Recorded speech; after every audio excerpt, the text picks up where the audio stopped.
кои марки автомобили ремонтираме. Всъщност, ние не ремонтираме марките на автомобили, ние ремонтираме турбокомпресорите, които са произведени за съответната марка, тъй като се случва, нали, в годините този модел се гражда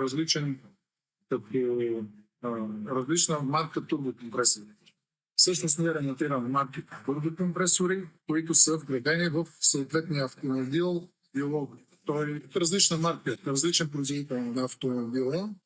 Ремонтираме за масовите автомобили всичко, каквото има на пазара, може да го ремонтираме. Има едно такова условие. Производителите на автомобили имат 5 годишни предплатени права за това да се произвеждат тези турбокомпресори само за съответната марка, без да могат да се предлагат на пазара от търговци.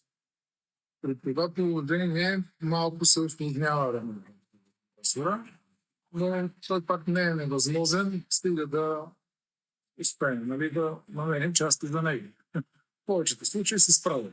Така че разчитайте и на това нещо, ако автомобила ви е до 5 годишна възраст и имате проблем с турбокомпресора, и можем да се справим с това.